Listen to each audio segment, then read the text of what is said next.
Ok, mesdames et messieurs, nous allons passer à notre dernier intervenant, qui n'est pas des moindres. Et je vous dis merci d'avoir été des nôtres. Avec Alassane Ouattara, notre cœur est trop tranquille. Même quand il y a des cadres en bois de bambou, nous on avance bien avec Alassane. Bonsoir, cher frère. Oui, Bonsoir, cher frère. Comment allez-vous? je vais extrêmement bien. Vous-même?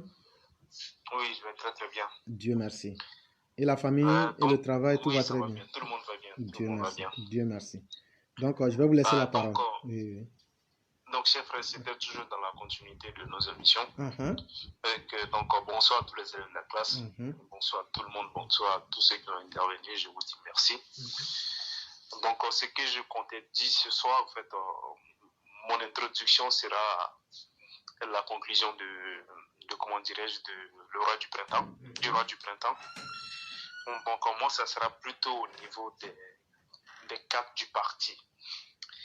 Donc, nous avons vu un peu sur les réseaux où on a je ne sais pas s'il faut dire, on a un militant du RHDP au nom de Ahmed Kader Sissé. Il est le président de la Jeunesse Unie pour la Nouvelle-Côte d'Ivoire.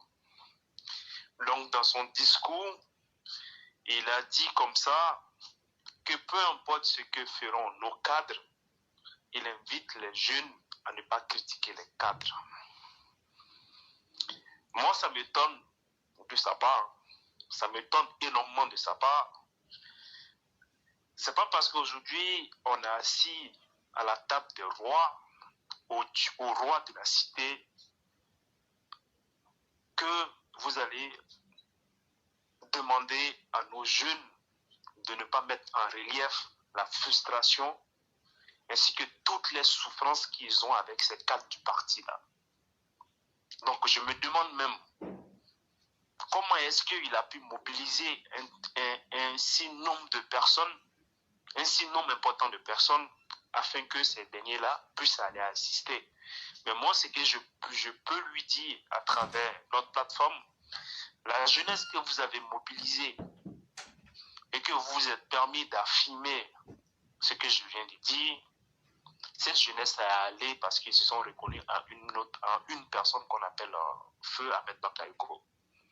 C'est en voulant rendre hommage à ce dernier la raison pour laquelle vous avez pu mobiliser un tel nombre important de militants. Peut-être même il y a des militants, mais ce n'est même pas que les militants RHDP qui sont allés.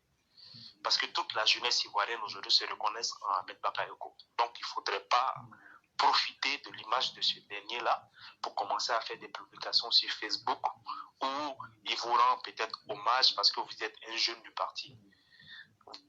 Vous savez très bien que dans votre fond intérieur, de la manière dont les cadres traitent les militants, c'est pas comme ça il faut traiter des militants. Donc, c'est une manière de demander dire aux militants RHDP, même si vos cadres vous insultent, même si vos cadres se foutent de votre gueule tout le temps, même si vos cadres mettent au devant du parti des gens qui n'ont rien à voir avec cette lutte qu'ils ont menée jusqu'à aujourd'hui. Donc, vous demandez à ces derniers-là d'accepter ces insultes-là. Donc aujourd'hui, ce n'est pas parce que vous êtes aujourd'hui à la table des rois que vous allez induire les autres en erreur. Ou bien vous allez vous servir de, comment dirais-je, comment je peux dire ça là, vous allez vous servir du manque de connaissances de ces personnes-là afin de pouvoir leur dire ces genre de choses-là. Bon, dans votre posture aujourd'hui, j'ai l'impression que vous voulez plaire à ces incompétents-là afin de pouvoir vous faire une place dans l'arène politique. Mais moi, je me dis que ce n'est pas comme ça que vous devez vous faire une place dans l'arène politique. Pour se faire une place dans l'arène politique aujourd'hui ou bien au sein du RHDP, il faut avoir assez dans la culotte afin de pouvoir dire réellement ce que je pense.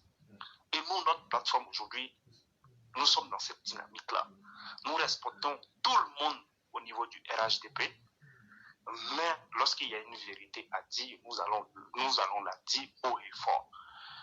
Donc aujourd'hui, j'ai vu énormément de publications. J'ai vu votre publication, chers frères, concernant Kader Fofana, qui se plaignait également des cadres, et également des cadres du parti. Donc cela veut dire que quoi? Ils sont tapis dans l'ombre, la nuit qui critiquent les cadres, qui mettent en relief le mauvais comportement de ces cadres-là vis-à-vis des militants, et dans la journée, ils viennent, ils font comme s'ils étaient d'accord avec ces derniers-là. Et puis, parlant de ce Ahmed Cissé Kader, dans son discours également, il a eu à dire que pourquoi c'est au temps du pouvoir Ouattara que les jeunes du RHDP, quand ils appellent un cadre et que le cadre ne répond pas seulement au téléphone, ils vont se mettre sur les réseaux sociaux pour commencer à dénigrer ces cadres-là.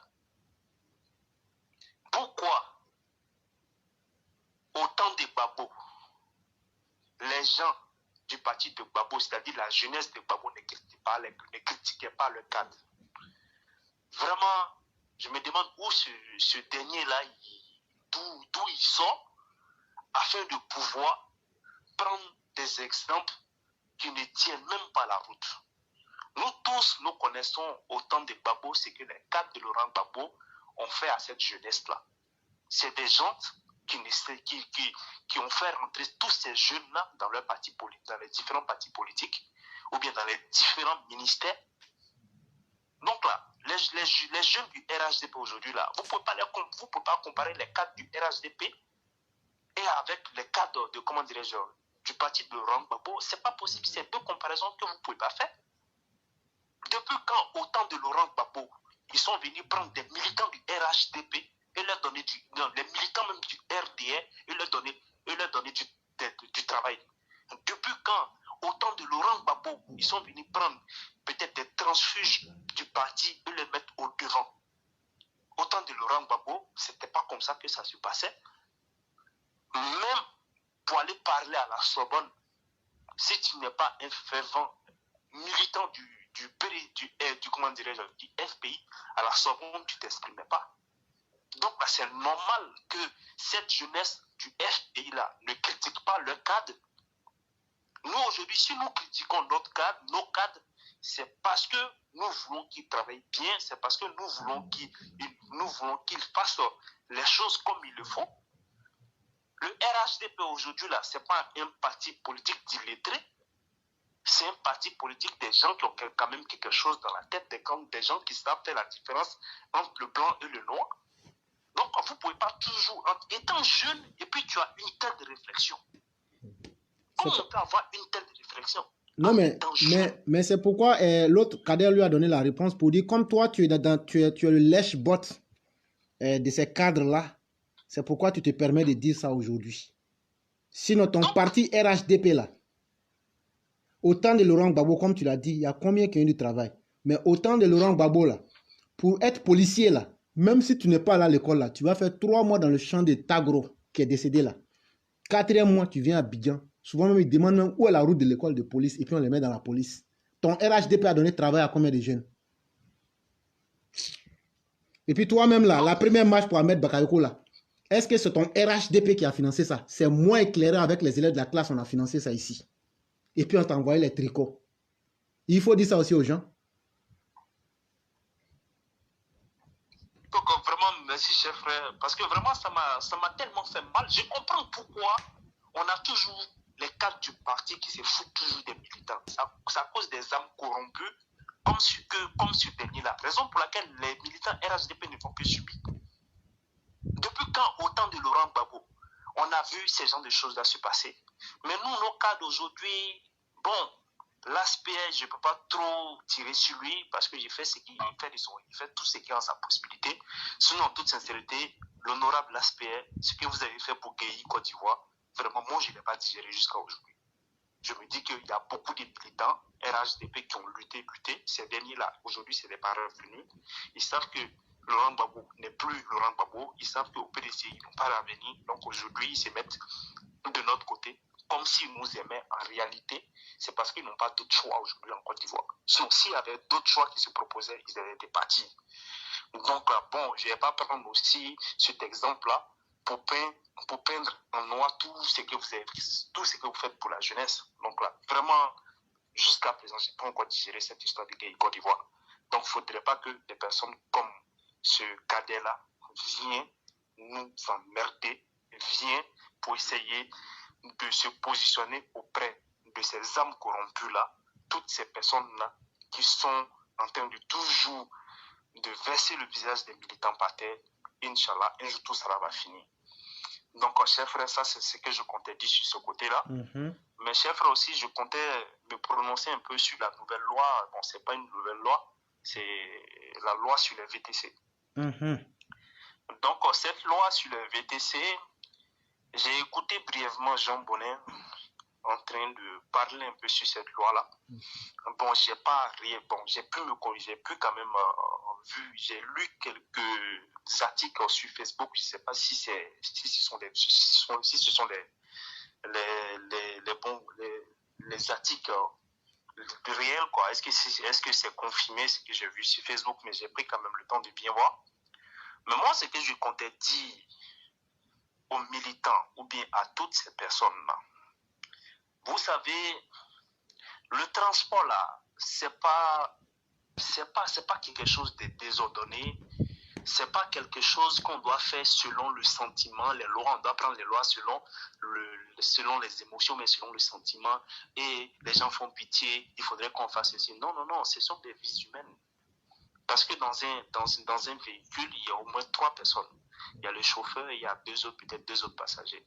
Donc déjà, c'est la vie des êtres humains qu'on protège d'abord. Donc pour moi, aujourd'hui, ce que j'ai vu, je comptais tout simplement encourager le gouvernement à prendre des décisions fortes afin de pouvoir assainir le domaine des transports. On nous dit, bon, j'ai vu dans les articles qu'il fallait impérativement avoir un véhicule qui a moins de 5 ans, un véhicule qui a une puissance nette de 112 chevaux. Donc 112 chevaux, ceux qui sont un peu en France, c'est les véhicules un peu équivalents au 2008, au Peugeot 2008. Donc vraiment, ce sont des bons véhicules qu'on demande. Parce qu'aujourd'hui, quand un pays décide de réglementer le secteur des VTC, donc cela veut dire que ce pays-là veut faire un pas vers l'émergence, frère.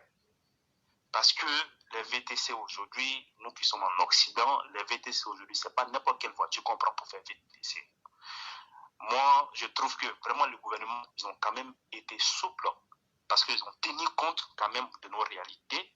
Sinon, dans d'autres régions du monde, si je vous dis exactement, ça coûte combien pour avoir la plaque de taxi parisien, on peut avoisiner près de 100 millions de francs CFA. Et je sais de quoi je parle, ça fait 200 000 € pour avoir la plaque de taxi parisien, pour être taxi seulement à Paris. Maintenant, il y a d'autres départements. En Île-de-France, je prends par exemple le département du 92, c'est-à-dire la Haute-Seine. Là-bas, pour être taxi dans ce département-là, tu dois aller t'acquitter de la somme de 130 000 € afin de pouvoir avoir la plaque du département. Donc, tout ce qu'on fait aujourd'hui en Côte d'Ivoire, le président, comme vous l'avez dit tout le temps, j'ai pas assez de temps, je vais aller vite, je vais faire de mon pays vraiment un très bon pays. Donc vraiment, c'est à saluer cette décision qu'ils ont prise, mais nos parents, ils sont toujours dans cette histoire de dire aller prendre des véhicules bizarres, venir mettre ça sur la route. Donc c'est le moment de commencer à limiter les gens. C'est ce qu'on dit toujours, c'est un championnat. Si tu sais que tu ne peux pas respecter les règles, vaut mieux ne pas se lancer là-dedans. Il y a des gens qui sont prêts aujourd'hui à avoir les véhicules qui ont été réglementés là. Et ces personnes-là, s'ils s'organisent bien, ils font bien les choses, ça va faire d'abord de l'argent de leur côté et l'État pourra prélever les impôts sur ces véhicules-là. Parce qu'aujourd'hui, on n'est plus dans les sentiments.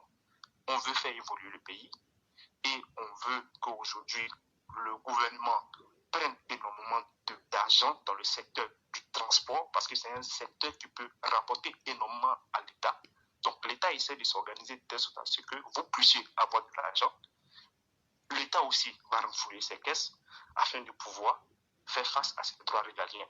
Donc il n'y a pas de débat là-dessus. Moi, je ne vois même pas pourquoi il faut faire un débat.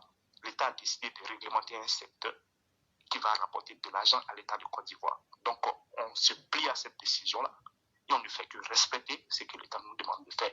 Si tu sais que tu peux pas avoir un véhicule, c'est pas la peine de te mettre dans le transport. Donc, chers frères, c'est ce que je comptais dire ce soir. Vraiment, merci beaucoup. Et je crois que pour sauver des vies humaines, les sentiments ne doivent pas être notre priorité, mais c'est plutôt la capacité d'être lucide et de pouvoir dire les choses en vrai. Et moi-même, j'ai été très heureux parce que, cher frère, je te jure que les véhicules étaient comme des boîtes à sardines. Et Voilà. personne ne peut y entrer, à plus forte déposer même une petite valise là-dedans. Quand même, respectons un peu quand même les Ivoiriens. Quand même, c'est pas parce qu'on dit qu'on est un pays pauvre qu'il faut signer un pacte d'amitié avec le misérabilisme, je vais dire. À un moment, il faut que ça cesse. Et c'est des véhicules qui peuvent se faire écraser à la moindre petite erreur. Facilement, ça c'est... Et ça a été tellement bien. Et j'en ai vu d'aucuns qui disent non, il faut qu'on pense. On ne pensera pas à vous. La vie est comme ça. Il y a toujours des conséquences en toutes choses. Et le temps que vous avez profité là, est-ce que vous êtes prêt à reconnaître ce temps-là? Est-ce que c'est toute la Côte d'Ivoire qui a profité? C'est vous qui avez profité. Et le développement a un prix, mais les vies humaines n'ont pas de prix. Et nous préférons privilégier les vies humaines plutôt que demain de venir encore accuser ce même gouvernement-là. Soyons quand même honnêtes, c'est important. Et cher frère, ce que tu as dit, c'est vraiment trop vrai. Et je t'en remercie infiniment. Et je vais te laisser faire la conclusion. Et moi, je dis aux différents auditeurs qui nous ont suivis, merci de nous avoir suivis. Merci de toujours nous faire confiance. Que Dieu protège le président de la République, que Dieu maintienne la Côte d'Ivoire en paix et que Dieu apaise les cœurs en Côte d'Ivoire. Et cher frère, je te donne la possibilité de nous faire la conclusion. Et donc, vraiment, au thème de notre émission de ce soir, je tiens à dire merci à tout le monde. Parce que vraiment, être en Occident et puis s'intéresser autant à la situation socio-politique de son pays. Donc, vraiment, chers auditeurs, vous êtes tous à féliciter. Maintenant, mon mot de fin, c'est juste des conseils que je peux donner aux différents militants. Il ne faudrait pas qu'on perde patience. Parce qu'aujourd'hui, c'est en dénonçant les choses que les choses vont changer au sein du parti. C'est en restant chez nous, en écoutant les autres parler que les choses vont changer. Donc vraiment, je tenais à dire merci au roi du printemps d'avoir publié cette photo de la mairie. Et moi, je vous le confirme, la mairie, le siège du RHDP, j'ai oublié le nom de la ville, mais je vous confirme que la quasi-totalité des sièges du RHDP du Nord n'honorent pas le président de la République. Ça n'honore même pas un fils du Nord. Donc ça veut dire que quoi, ces représentants du RHDP qui sont dans nos différentes localités ne mènent pas la lutte pour nous. Ils ne mènent que la lutte pour leur propre vente ainsi que pour l'avenir de leurs enfants. Donc je réitère l'appel du roi du printemps ainsi que de vous, éclaireurs, toutes les localités du Nord ou toutes les localités là où se trouve le siège du RHDP, faites-nous parvenir ces photos-là pour qu'on puisse exposer ces personnes qui sont cachées dans l'ombre, qui veulent faire du mal à notre parti. Parce que si vous ne nous envoyez pas les photos, on fera croire au président de la République que tout va bien. En réalité, ces derniers-là, ils sont pires que la peste dans ce parti-là. Donc c'est à vous et nous d'aider le président de la République à sortir la tête haute à la fin de son mandat. Parce qu'on ne peut pas être fier de notre parti politique si on a nos sièges dédiés aux militants qui se trouvent dans un tel état. Moi, mon souhait aujourd'hui, c'était que il ne faudrait pas que les différentes réunions se font qu'à la rue de l'Épique. Non. Il faudrait que de la manière dont ils se réveillent tout le temps, disent on va faire des réunions à la rue de l'Épique. C'est parce que la rue de l'Épique est dans les conditions pour pouvoir accueillir des réunions. Il faudrait que ça soit aujourd'hui, on se lève aujourd'hui, on dit on va faire cette réunion-là à Odéné, on se lève aujourd'hui, on va faire cette réunion-là à Korogo, on se lève aujourd'hui, on va faire cette réunion-là dans n'importe quelle ville de la Côte d'Ivoire, parce qu'on a les infrastructures qu'il faut. Donc aujourd'hui, chers militants, c'est le moment pour vous aujourd'hui de sanctionner les maires RHDP. Aujourd'hui, on a notre scandale aujourd'hui. Notre standard aujourd'hui à nous, c'est le roi de Koumassi. Et pardon, le maire de Koumassi. Donc tout maire RHDP qui n'a pas fait plus que le maire de Koumassi, ou bien fait un peu comme le maire de Koumassi, c'est une personne sur laquelle notre choix ne doit pas se porter. Donc il est temps que vous vous levez pour prendre votre destin en main. Donc chers frères, c'est par ça que je comptais terminer. Merci beaucoup et très bonne soirée à chacun et à chacune et à nous retrouver demain par la grâce de Dieu. Merci chers frères.